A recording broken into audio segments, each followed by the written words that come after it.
बहुत पहले ठिकाना नारी से मैंने सुने हो थोड़ा सा मॉनिटर के हमारे खोले का थोड़ा सा एक ठिकाना नारी से जिनकी इलाका छत्तीसगढ़ में बहुत बहुत उदाहरण रहे इसी गुल माया रानी को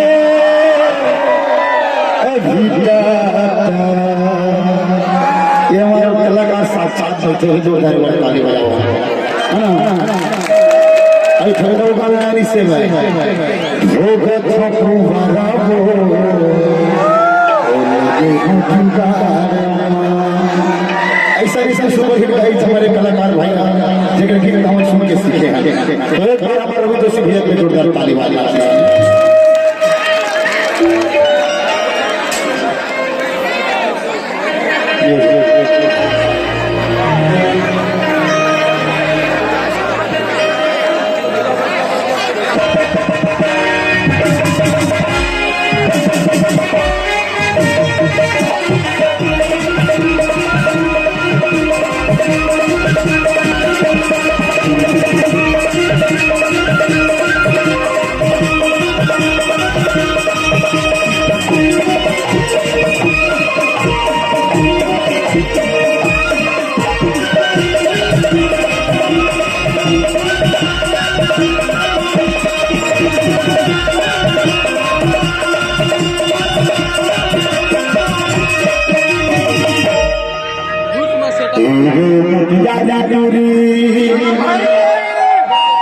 घर के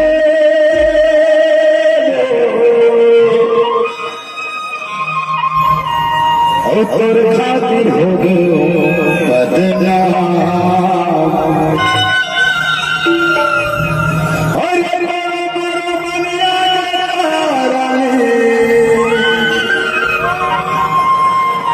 चल भग जाओ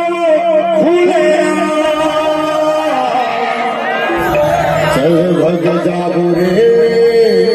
भूले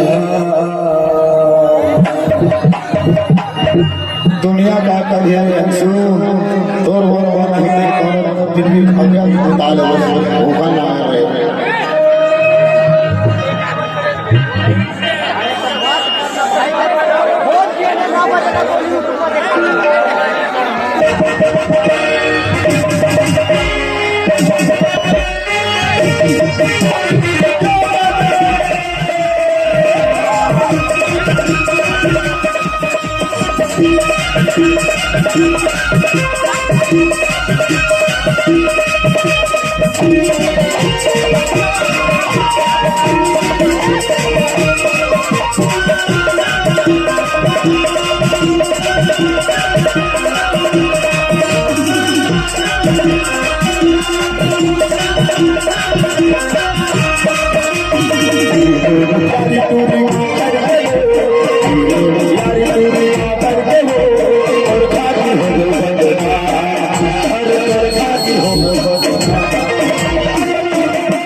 भग जाबो रे खुले तोर मुझ मुझ फसना तहे तो जान लेते हैं करी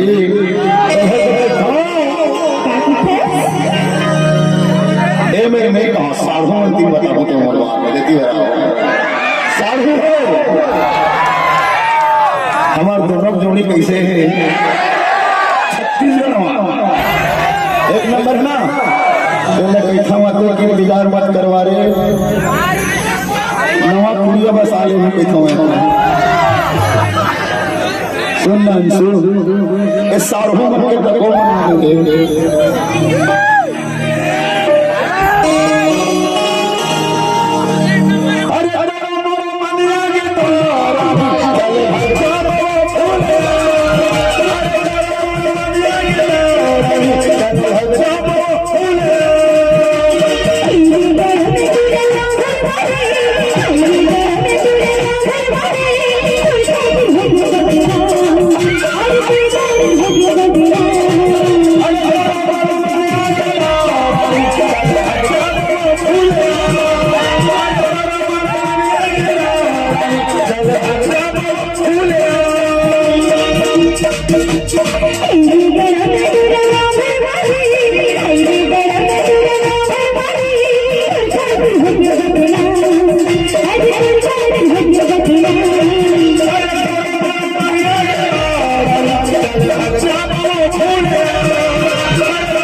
क्यों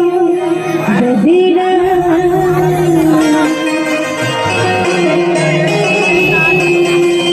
ओहन के डरना अरे मंगिया के डांसू चलो भग जा बड़े खुले चलो भग जा बड़े खुले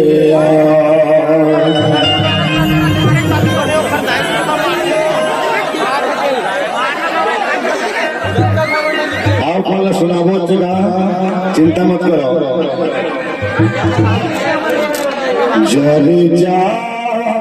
बेवफा